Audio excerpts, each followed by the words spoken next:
Welcome to the Rangers Today Baseball Podcast. From the bus leagues to the big leagues, the Rangers Today Baseball Podcast has got you covered.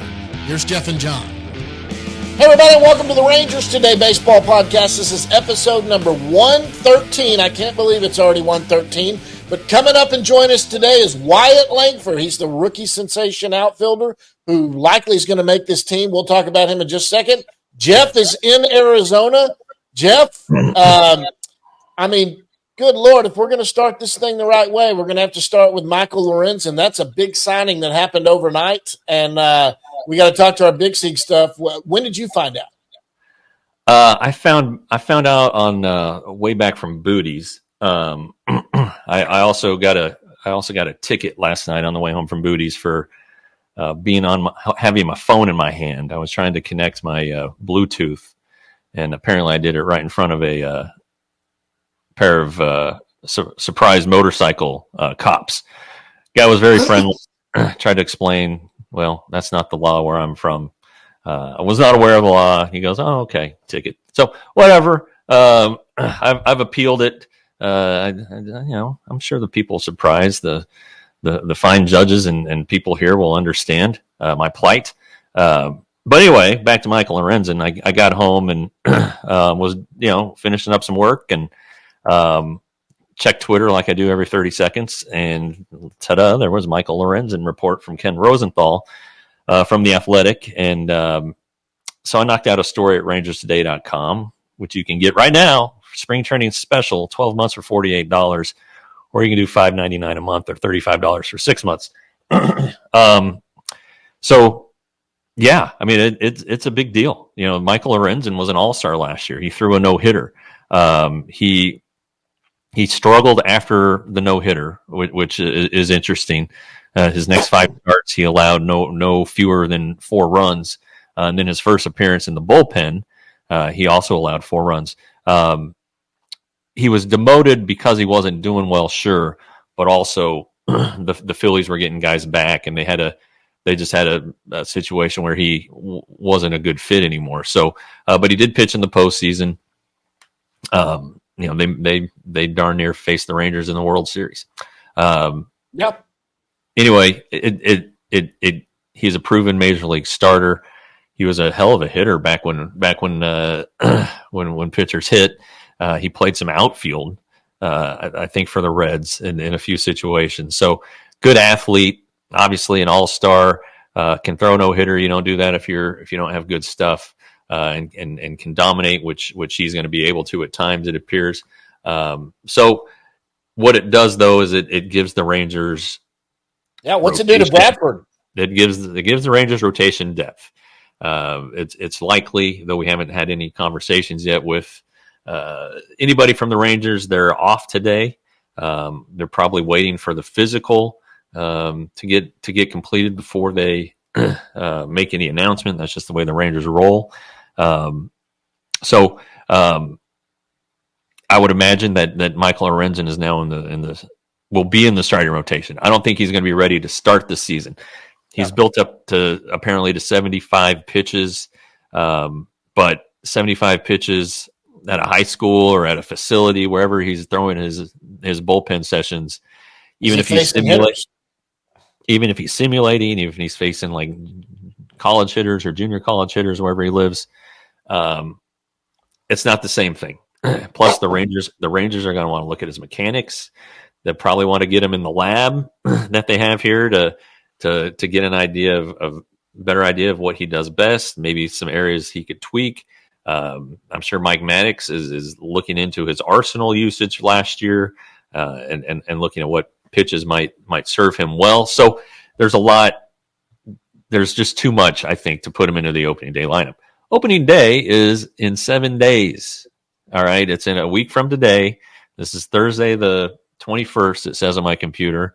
And they just can't he can't get ready. And they could, I don't think they even would want to put him in the bullpen and try to stretch him out that way. There's no guaranteed usage that way. I just think that, in the story I wrote for Rangers Today, the example that always stands out to me, there are probably other examples. The one that stands out to me is Jake Arrieta in 2017 signed with the Phillies and he signed on March 11th, and he didn't make his big league debut until March 8th. So that's 28 days. That's 4 weeks. So maybe Mike Lorenzen needs 4 weeks, and it might be that that's the case. But it's depth, though. They needed depth, and they've got depth. Right. They needed depth. They absolutely needed depth. And so this likely does push our buddy Cody Bradford, unfortunately, to the bullpen. He's had a great spring. He'll get a start.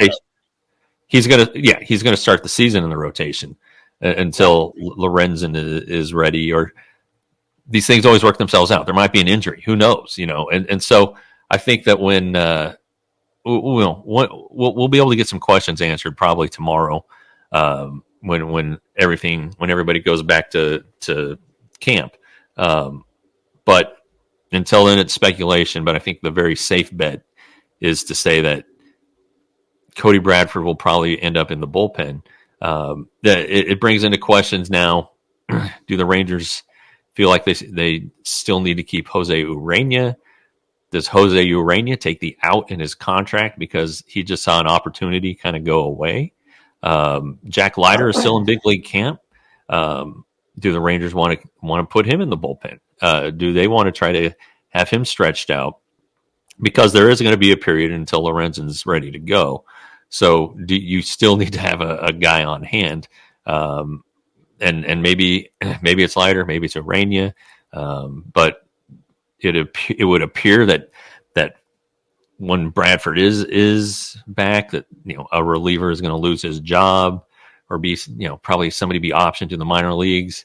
But we still don't know who's going to be in the bullpen. So there's only 2 days left in camp, but there are a bunch of questions. And so this Lorenzen thing, while it probably clears up the rotation, not for opening day, while it probably clears up the rotation for later April, it does create a whole bunch of questions, not just for the opening day roster, but even what do you do when Max Scherzer gets healthy? What do you do when Malley, DeGrom get healthy? What do you do at the trade deadline? You're going to have this surplus of proven major league starting pitchers.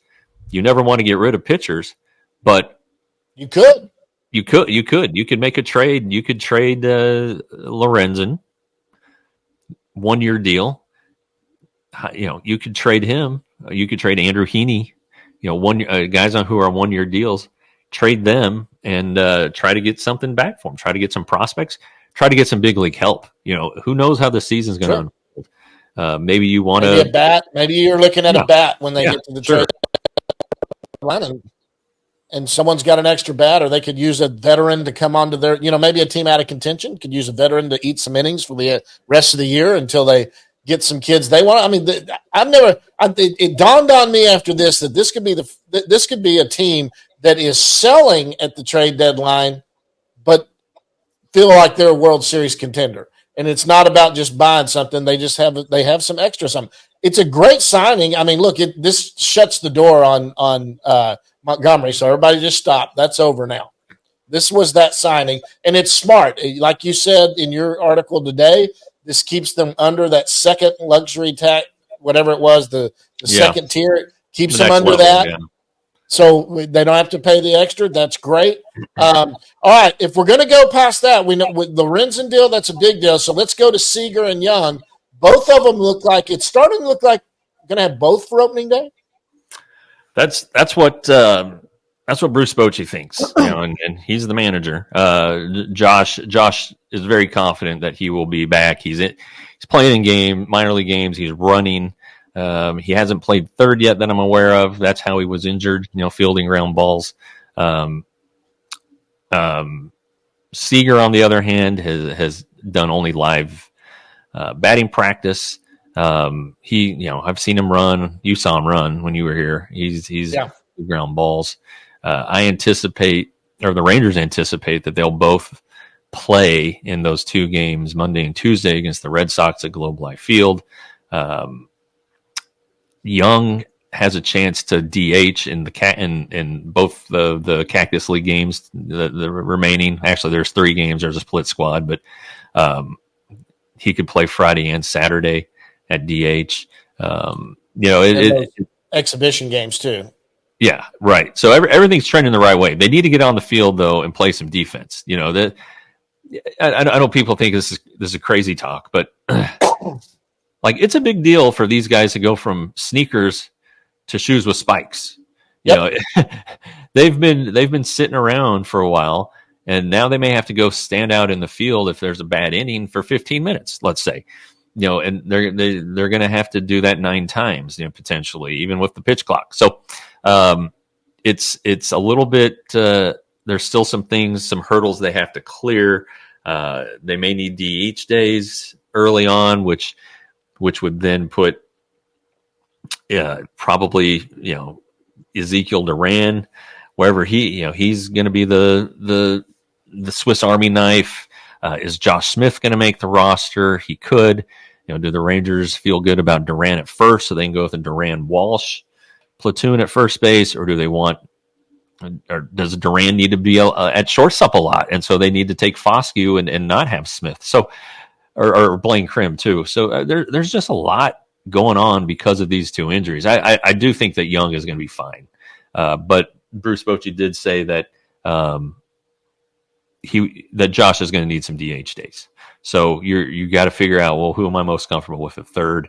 Duran played there yesterday. He had a throwing error. I thought that Walsh got his foot back on the bag before the runner touched first. It's what led to the unearned run against Dane Dunning in the game yesterday. Duran had some problems at third last year. He's had some work there though this spring, so he's probably a little bit more comfortable. You love his bat. The Rangers love his bat, and they want it in the lineup as often as possible. It just feels like that's going to be tough to do because I have a sneaking suspicion that, and I'm being sarcastic here, that Wyatt Langford, they're going to want his bat in the lineup a lot too. And so, yeah, our guest, we'll have to talk to him about how things go.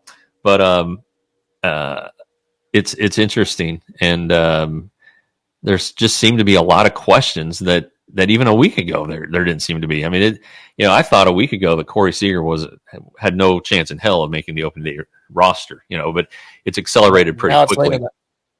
Now it's looking like it's a done deal, but does he have to DH? It's just there's some things that have to be checked off here, and the camp breaks on Saturday, and I'm sure the Rangers have an idea of what they want things to look like on opening day. Bruce Bochy thinks that Seager will be able to stand out in the field for 9 innings. But they have to have all these contingencies. And I wrote about that the other day, the 3 scenarios. One of them's healthy, one isn't. They're both healthy. Neither of them are healthy. The worst case scenario.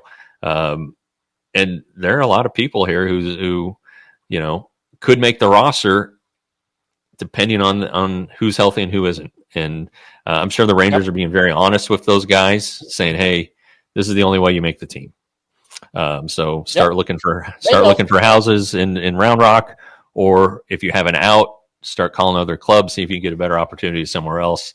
And that is what potentially they face with Urania now, because it really felt like Urania would be in the bullpen simply because they needed starting depth. They still need depth. One guy does not suddenly make you whole. You need 8 or 9 really. But Urania has pitched really, really well this spring, and there are scouts at every game. I don't think they're going to let him go. They're going to keep him somehow, I think, at least at first. But he can exercise his out. So if they say, hey, you're going to make the team, but it's in the bullpen, and if he can be a starter somewhere else, maybe that's what happens. So anyway, there's just some stuff. That's where the value is. If he wants to cash in on it, it's as a starter. But on this team, you're going to get some starts. And how it rolls too. If you get a start and you have a good start, all of a sudden you're going to get another start. You know how that can domino, and you're going to get a few starts and let that play from there, because Cody Bradford did that last year. To the bullpen, and then he got a start, and then he just started all of a sudden, and then went back to the bullpen at the end of the year, and that's where he was valuable coming out. But speaking of starters, now the Rangers have finally, I think we all knew this was coming up, but they have named Nathan Eovaldi the opening day starter. We knew that was going to happen, but now it's official. Well, I mean, the Rangers have known since December. That's when Bruce Bochy said he told Eovaldi. So, you can name a guy in May of this season who's going to be the opening day starter next year, but he still has to get through everything healthy. And so the Rangers played it safe, didn't make any announcements.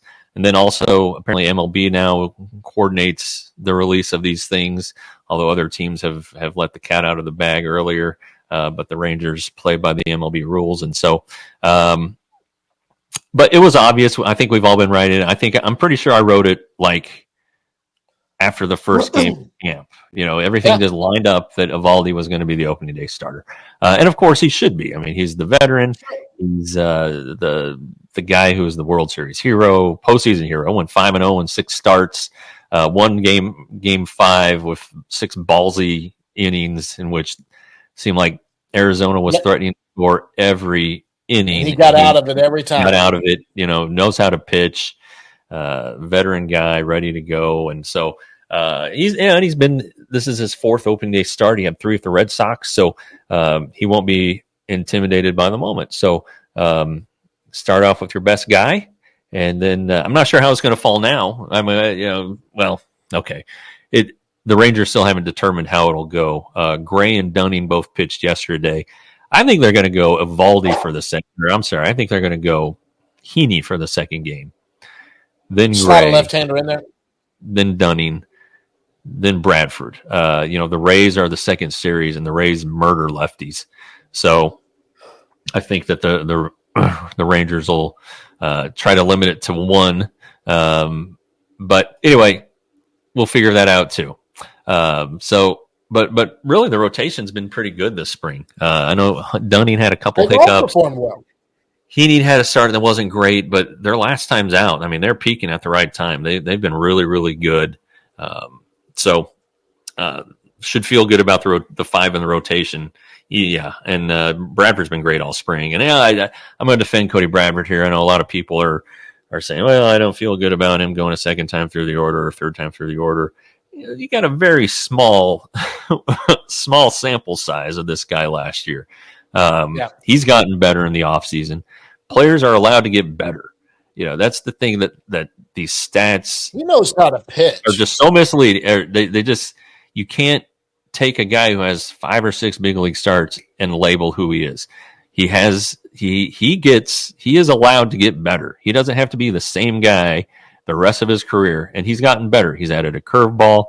His fastball command is very good. His changeup is a very, very good pitch. He has deception in his delivery. He's long, so gets on hitters sooner. Cody Bradford's going to be a good pitcher for the Texas Rangers. Yeah. All right. I feel confident saying that, and just give him the entire year. You got to give the guy a chance, for crying out loud. Yeah. So anyway. But back to Eovaldi, so good, such a great teammate. He's teaching guys how to throw splits. He's working with the young guys. Mark Church and that Rangers All Access, and even last year, Mark Church mentioned how Eovaldi has helped him as a pitcher. So he's the guy you want on your team. He's the guy you want on the mound on opening day, and so that's good. That's always a news event at spring training when the opening day starter is finally announced. So, the rest of it, you got to throw the roster together. We're kind of talking about that. I still see, Mark Church making the team. He's been their best reliever all spring. All right. Yeah. All spring. He's got is good he hitting stuff. upper 90s? Yeah, he's got good stuff. He's confident. He has a good presence on the mound. And apparently his outing yesterday, he pitched in a minor league game. He threw 6 pitches, 6 strikes, and just wiped everybody out. Colby Lewis, I ran into him last night. He had watched Church's outing and was just like blown away at how good it was. So if you're taking your best 8 relievers, Mark Church belongs on that team. But still you got to go. All right, Urania. Do we want to lose Urania? Is that a possibility? So there are a lot of factors in play that could foil Mark Church. Really could foil Jake Latz, a guy who has pitched well. And by the way, he now wants to be called Jacob, at least in print. He said I could still call him Jake, but he in print would like to be Jacob. So anyway, him and Nathaniel whatever. got together. Yeah. That's what I even said. So I'll respect his wishes. That's fine with me. It's his name. It's not my name. I don't get to name him. But he's still a candidate. Grant Anderson is a good candidate who seems to really be a favorite of Bruce Bochy. So we'll see what happens, and we should know. It's a nice problem to have if they soon. all perform the way the way they've all performed. It's a nice problem to have. Some of these guys will start in AAA because Latz and Anderson and them do have they still have options, so they could go down to AAA and then be brought up during the season. We all know going that. So, but it's a nice problem to have. Last year, the bullpen was the Achilles heel of this team. Halfway, I was talking to these guys. I was on a podcast yesterday. I was like, you have to defend why your team's going to win the World Series. Well, they're the defending World Series champs, and the bullpen's better. And the bullpen last year blew over 50% of its saves, and and now they've got a better bullpen going into it. Anyway, we talked about that. So we want to talk about. We're going to have Wyatt on here in a little bit. I mean, I think let's just say it right now, before we get him on, he's going to be on the opening day roster, right? I mean, if he's not, there's some serious explaining to do. I mean, now you got to explain why you don't have him on the opening day. Furthermore, you're going to have to explain to the union why he isn't on the roster, because you can't. You can still manipulate the time. You can manipulate his service clock if you really wanted to. Because you have one Rookie of the Year candidate on the roster, Evan Carter. Right. He is a candidate for Rookie of the Year, maybe the front runner. So if he wins it, if he's on the opening day roster and wins it, draft pick. If Wyatt Langford's on the opening day roster and wins it, draft pick. Or maybe if they finish a second, they get something too. But if you want to get, they could have two of the top 5 Rookie of the Year candidates. Yeah, but if you want to, make sure that Wyatt Langford stays in your organization an extra season, then you don't bring him up until late April. But it would be blatant. It would probably piss off the player, although he doesn't seem to get mad about much. It'd definitely piss off the union. There's no question it would piss off the union. And who's on your team? Marcus Semien and Max Scherzer, and they are union big wigs with the players. Yeah. So I mean, there's a lot at play with that. Well, he's going to be on the roster because he has batted third all spring, right? I think he batted second one day because somebody was off. He leads the majors in spring RBIs. And look, you can say whatever you want about that. Oh, none of this shit matters. Spring training, yeah. It's spring training, Arizona, all this stuff. But he's been batting third.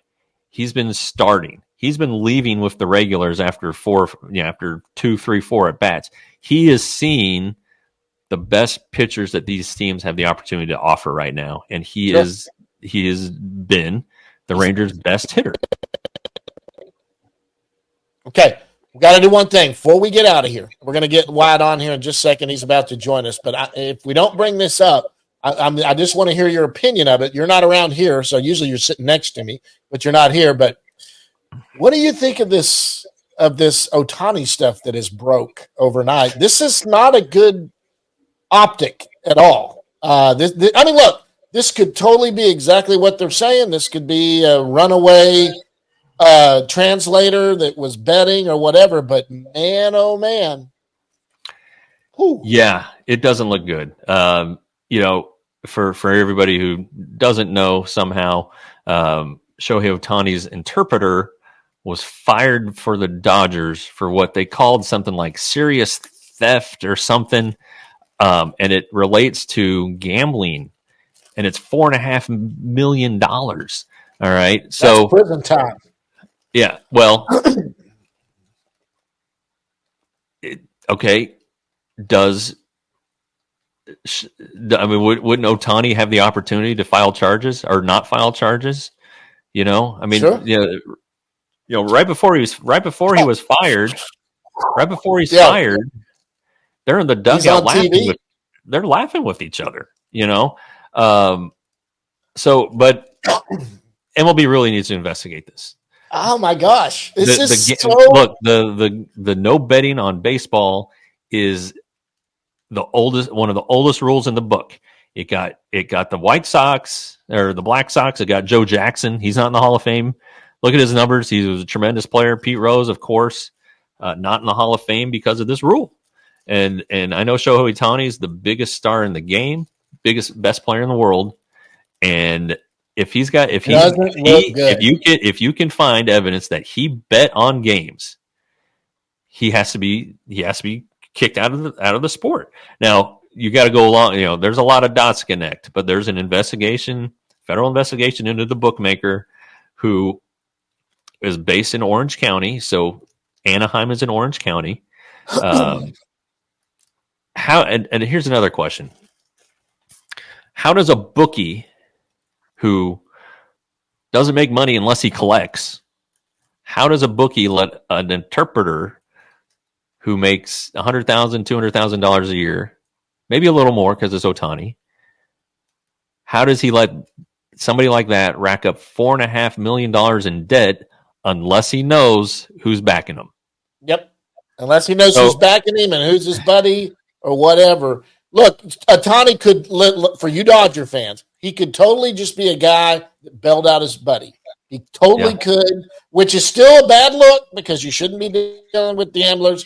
And there's somewhat defensible there, and you've got the money to do it. But I got to tell you right now, for those of you that are saying he doesn't have a gambling problem and you're washing it away right now, man, you need to sit back and probably take a deep breath and understand this is some serious crap. This is not a joke. He's nobody knew he got married in the off season. Yes. Right. Yeah. I mean, he's totally private. How if he doesn't say, if somebody has to unearth that, or if he has to reveal that on his own, I think he's going to be able to keep a gambling problem a secret. I would think that the team or teams would want to help him keep it a secret if they knew about it. It's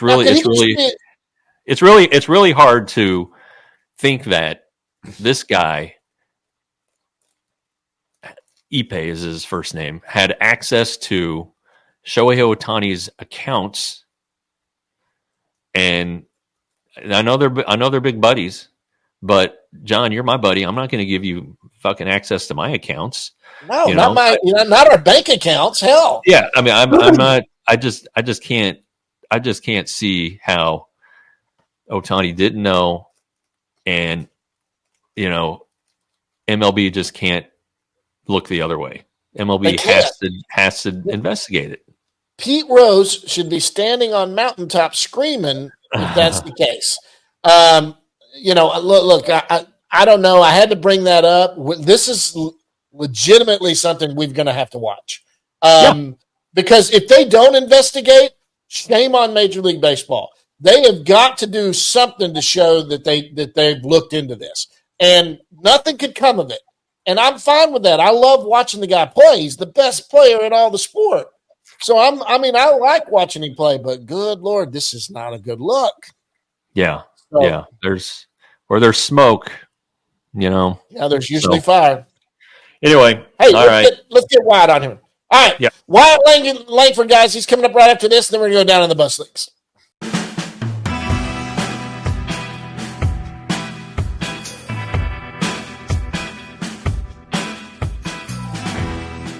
Hey, guys, and joining us right now is Texas Rangers rookie outfielder Wyatt Langford, who has made a splash this spring training as we head into the start of the season next week. Wyatt, what's going on, bud?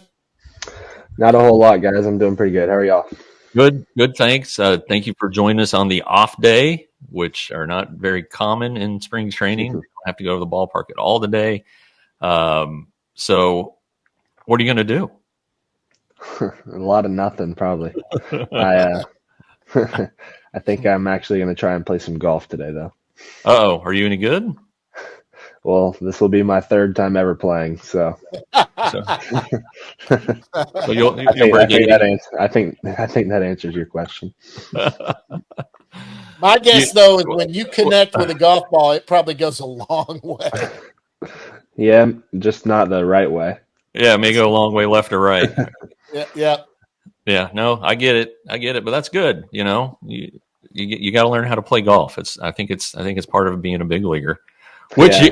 which you're about to be. I don't. I know that the Rangers haven't announced anything yet. So in that vein, how do you feel about how your spring has gone? I feel great. I mean, obviously I've performed pretty well, but I feel like I've done a good job just getting to learn about a bunch of the guys and get to make those relationships. You hit your sixth home run yesterday, and I was there, and I was curious because you kind of went into the dugout quickly and smiling. I just wonder if I mean, it was in the same spot where Marcus hit his grand slam. I'm just wondering if there was anything to it, or if you were just happy you hit a home run. No, always just happy. Yeah. See, that's what you get with reporters. We see stuff and we try to read it and read way too much into it. So, I think your first couple games, you didn't get a hit. You finally got a hit, and it seems like it's taken off. Was that just a matter of getting your timing where it needed to be? Because I think some John here dives into the Twitter a lot more than I do. I think there are some people who are worried about Wyatt Langford. Yeah, I mean, that was just, it's spring training. A lot of it, the majority of it is just about getting your timing, preparing for the regular season. Yeah. So now, are you're pleased with where you are in terms of how your swing feels, where your timing's at, how you're playing in the outfield, all of that? Yeah, I feel great going into the year. I'm excited to get going. So, I think it's safe to say that you're going to be in the major leagues at some point this year. What Yeah. challenges do you think you'll be facing? I mean, you're a lot of pitchers you've never seen before.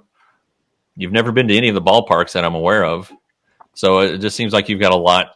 You're going to have a real steep learning curve. Yeah, I mean, at the same time, it's the same game. I mean, you're playing baseball. I mean, definitely the pitching is it's always going to be a challenge. No matter how long you play, it's always going to be a challenge. So yeah, I mean, getting accustomed to that each and every day is going to be difficult. But besides that, I mean, it's just the same game. What have the guys been like in the clubhouse? You mentioned them right off the bat. Obviously, Josh Young invited you to live with them, and Nate, Nathaniel Lowe, which seems like an awful cool gesture. But at times there have been 65 other players in the clubhouse. So what's it like in there? Yeah, I mean, first off, yeah, it was super cool that they were willing to do that for me. I was really glad to have been able to say yes whenever they invited me to do that.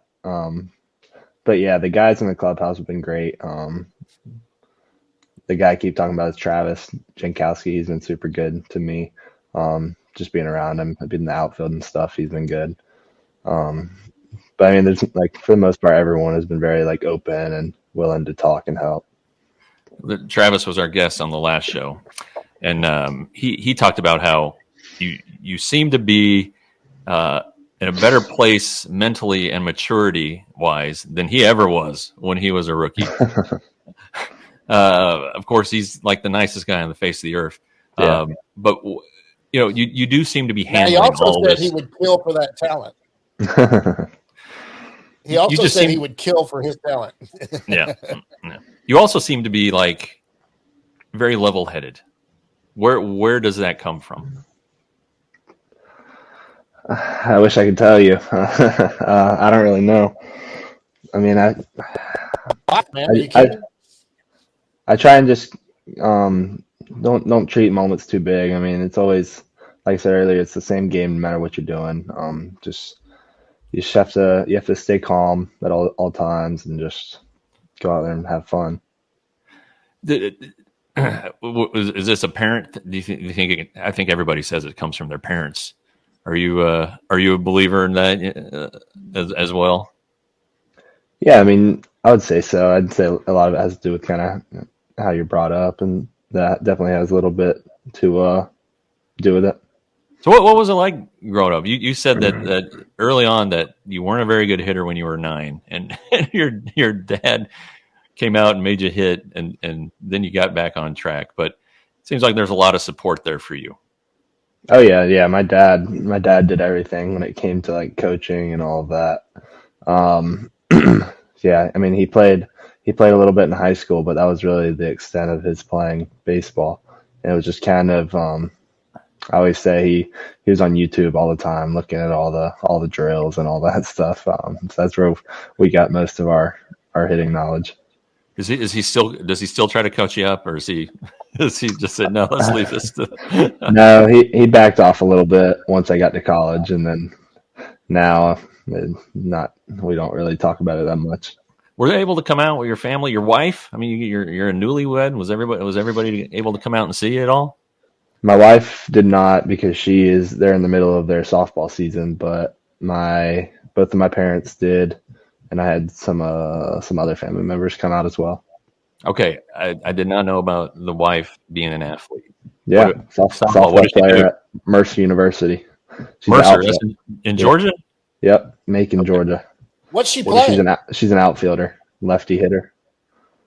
Wow. Well, that's going to be for some great battles. Cody Bradford's wife was a softball player. Yeah. So, hey, there you go. Yep. How did you meet her? Is she from your hometown or what? Yeah, I mean, we've known each other our entire lives, really. We played t-ball together. Actually, we're on the same team. That's pretty cool. Yeah. That's real cool. What is she studying? She's studying psychology. That could come in handy. Now, is she a senior? She is a redshirt junior. She redshirted her freshman year. Okay. So she has one more year. Well, she probably has 2 with all those dang COVID rules. No, that was before we got into school. Okay. All right. Okay. All right. I guess I'm not putting the numbers together. Okay. And one other thing that you've had to deal with is me and John, all the media. I mean, we besieged you the second you got to camp. We were at your locker. Didn't even really give you a chance to breathe. Is that part of it? Or are you tired of us yet? What's going on? No, I mean, it's just part of the job. It's tired of you, man. It hasn't been bad at all. I mean, we had some of the media stuff in college had to do with that. So, I mean, it's nothing out of the ordinary. Okay. So let's say, hypothetically, although I think it's a pretty strong hypothetical, that you are in Arlington next Thursday and playing baseball. Do you have any goals for a season? Are you the type of guy that sets those out, or what? How are you going to take on this 162 game monster? No, yeah, I'm not the biggest on goals. I like to just kind of take it day by day. I feel like that helps me just go out there and give it my best each and every day. That is what kind of puts me in the best position to have success, I feel like. But I mean, I would love to stay healthy all year, be able to play every game I can. Yeah, I just, it's been a whirlwind. I've heard you say that a couple times because 12 months ago, you were probably getting ready to play Vanderbilt or Kentucky or somebody like that, and here you are on the cusp of the major leagues. Yep. You have to like pinch yourself. Can you believe what's happening here? It's definitely been crazy, but I mean, I feel like I'm where I should be. I don't feel like I'm anywhere that I shouldn't be. Yeah. No, you don't look You like earned it. Yeah, you don't look out of place. You don't act out of place. I think just from my 17 years of covering this team, the best way for a young guy like yourself to impress a veteran guys is to know your place. obviously you if you're a good player, they like that too, but they don't want you coming in and popping off or whatever. Knowing your place, knowing who you are, and by all accounts, that's what you're doing. So hopefully tomorrow or Saturday we'll have some news, official news about Wyatt Langford. Maybe you have it, I don't know, but don't tell us. I'm waiting to hear too. Is it killing you, or are you pretty comfortable? Taking it day by day. All right, well, that's the good answer. No, I feel good. All right. John, what do you got for Mr. Langford before we get him out of here? Just a few. So last time we had you on, Wyatt, by the way, very cool that your wife's an athlete. Man, you guys are going to have some little stud athletes when y'all ever kids. That's going to be amazing. Ryan Doro, who used to be in the Range organization, you may not know him because he just retired, but him and his wife were both middle infielders in college. She played on the softball team. So I was like, they had a little boy 2 years ago. I was like, that kid's going to be turning too. Just smooth as silk. Okay, teams growing up. What was your favorite MLB team when you were growing up? Favorite team growing up? Favorite team? I didn't really watch a ton of baseball, honestly. I mean, kind of where I grew up, we weren't really close to any major league teams. But I would say like Tampa Bay Rays is who I watched most. I always say that Evan Longoria was my favorite player. Just because I was a third baseman at that time, so that makes sense. How far is Gainesville from Tampa? It's about 2 hours. Okay. So are you? And Atlanta's what? I think you told me 5. Is that about right? Yeah, it's about 5. Okay. Yeah, I guess that. I mean, when you were, crap. I keep saying when you were young. I mean, you're still young, but. I mean, Evan Longoria at the time, the Rangers. You may remember this. You would have been 10. Evan Longoria hit the home run that got the Rays into the postseason. Beat the Yankees, walked them off. Then it may have been the same year, might have been the next year. They played the Rangers in the division series. Actually back-to-back years, 10 and 11. And the first year was kind of like the ALCS last year because the home team didn't win a game. And but I just remember Longoria always seemed to come up in a huge spot. Yeah. And they played that little Scottish sound and intro music for him. Yeah. And what Rays fans it was pretty good then. Went crazy. I mean, he's like a franchise cornerstone. So yeah. But there's some serious Rays Rangers history, and it's Am crazy. I still lagging? Yeah, it's crazy that they've played 3 times in the postseason. The Rangers have won all 3 series because Tampa's a pretty good darn little outfit. Are you going to watch your Gators tomorrow against the Buffs from Colorado in the NCAA tournament? Oh yeah, if we're not doing anything, I will. Yeah,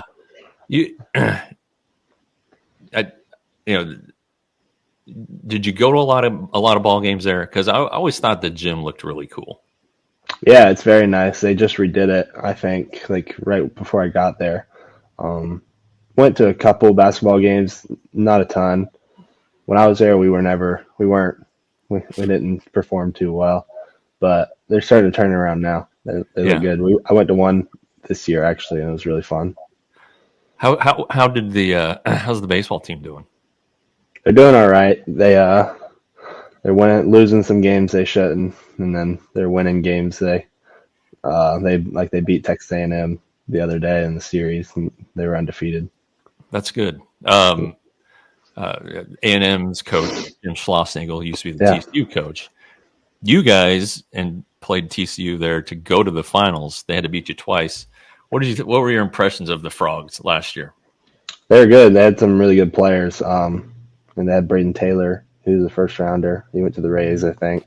He's really good. I played with him on Team USA. They had some good pitchers as well. Yeah. Well, the way that game was so tight when you ended up eliminating them, they had their shortstop, who apparently is going to be a first round pick this year, Anthony Silva. He went into the hole and fell or whatever. I mean, those are the breaks. Yeah, the breaks you get. Yeah. So anyway, well, Wyatt, I know it's an off day. I know you got to go tee it up. want to keep you too much longer. John will save his questions for next time, but I'm thinking next time that we talk to you on this show, you're going to be a entrenched Major League Baseball player. So hopefully it's going to be exciting. I hope the next 2 days go well for you. I have a really good feeling they're going to, and that next week, man, it's going to be something else. So yep, I'm excited. Yeah, it should be. All right. Well, that's Wyatt Langford, everybody. We're getting John's audio all straightened out. We're going to down to the bus leagues next.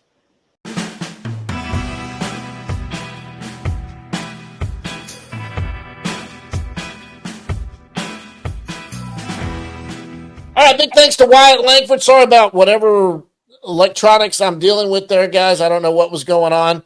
I looked fine to me, but hey, y'all, we forgot to mention this. This entire spring training up until opening day is brought to you by Premier Properties. Premier Properties has sponsored us for spring training.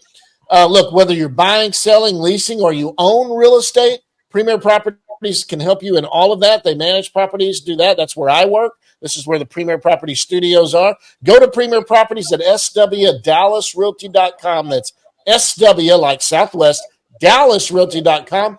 DM me on Twitter, Instagram, Facebook, anywhere. And if you got questions about investing in real estate or you want some help with your real estate, let me know. But a big thanks to Premier Property for doing that. Again, big thanks for Wyatt Langford for just joining us right now. Okay. Yep. Let's go down. All these teams are about to also break for their rosters and go off where they're going to go. But Triple League players in Big League camp, Derrek Hill, that's a guy. So yeah. Not everybody in Big League camp is a young prospect who's on the cusp of being a major leaguer. You have minor league veterans who help fill in the gaps. And then who can be options? Derrek Hill he's an outfielder. He has some big league time in his career. He's had a really nice spring. And yesterday he made an amazing damn catch in center field. He was playing with the regulars. Here it is. I mean,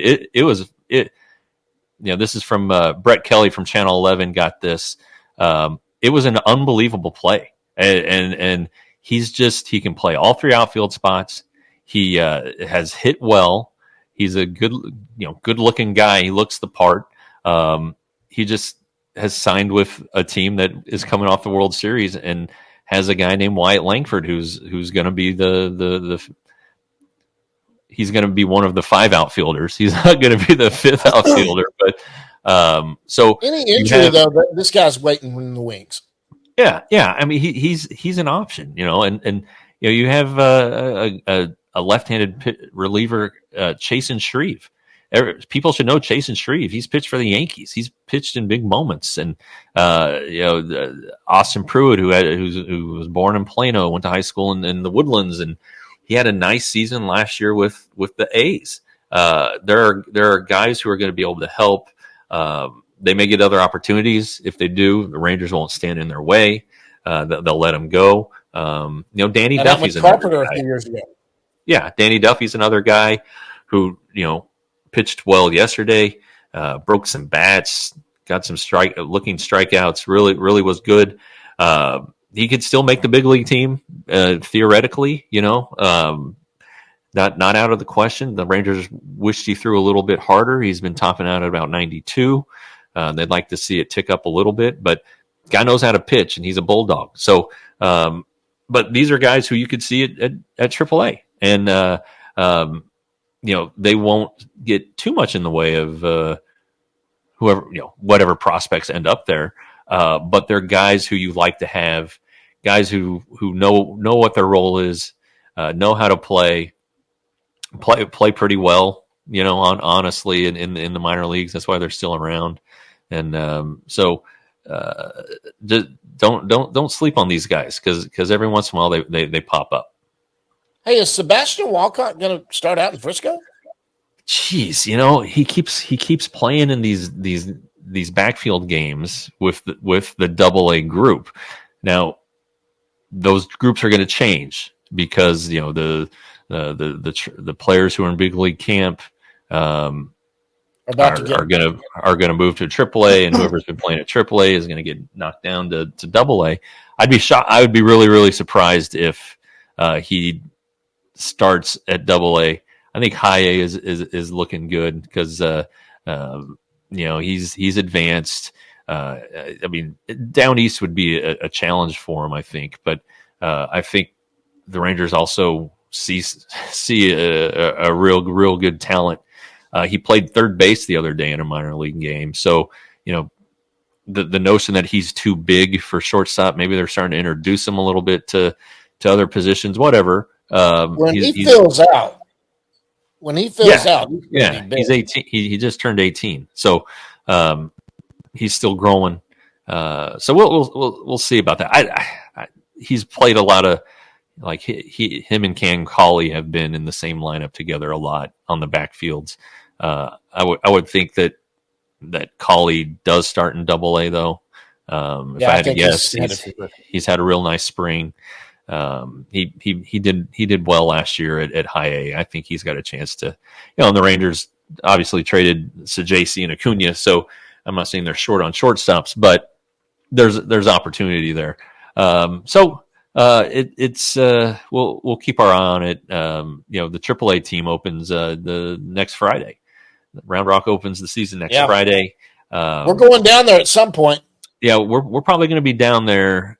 Right now, it's looking like May 31st and June 1st. Looks like we're going to be down in Round Rock to do live shows. That's the last weekend of May, first day of June. 31st is a Friday, 1st is a Saturday. Gonna do some shows. They're gonna have a Nolan Ryan bobblehead giveaway, I think, that night. One of those nights. So it's gonna be a good time with our good buddies from Round Rock, Frisco. We're also gonna do some stuff for Frisco. We're still working out the details on that. So a couple good partners we had last year. They're back for this year, and we're excited about that. I mean, we're gonna, now that I have a handle on things, cleared up some things that were getting in the way of us going out there more regularly. We got a chance to really grow this thing, and we want you on board. So that means subscribing to this channel. It means subscribing to Rangers Today. You can do it for free, but you don't get everything. You just get the bits and pieces. You need to sign up for full access. You can do it for $5.99 a month. Right now, you can do it for $48 for 12 months. It'll renew at $60. Yeah. Right now, it's $4 a month. Go to the website, rangerstoday.com. If you go to rangerstoday.com/spring-training-sale, bam, you're right there. Sign you up for $48. So good things are happening here. Next week, we'll have a lot more clarity on the Rangers big league roster. We'll know the AAA. We should know the AAA roster. We'll know we'll have an idea then of what the AA roster is going to look like. So looking forward to the start of the season. I think we probably won't. We might get in a show. We might get in a show Wednesday, maybe previewing the season. And we could do a live after 5. No, we'll do a podcast.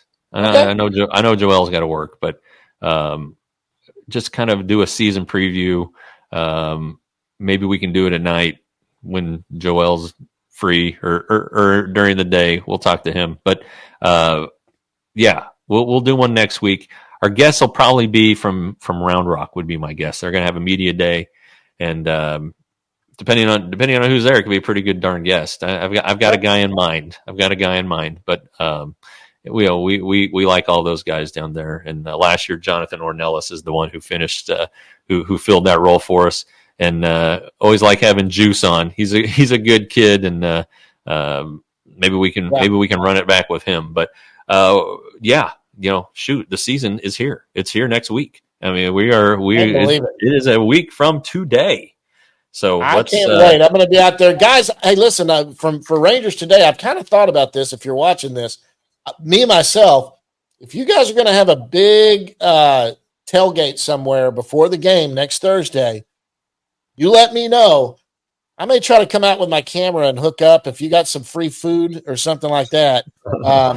Jeff will be in there doing that, and I do have to do some stuff on the field before. But, hey, early in the morning, if you're going to be starting, let me know. I may swing out that way and grab some breakfast or something with you guys. I don't know when the lots open. The game's not till 6:30, so I don't know when the lots are going to open. They've tried to limit that in the past, but I'd imagine that they'd open them up a little bit sooner. But I think that detail will be coming out here very shortly too. So stay tuned. Stay tuned to RangersToday.com. Stay tuned to the YouTube channel, this podcast, and it's going to be a fun year.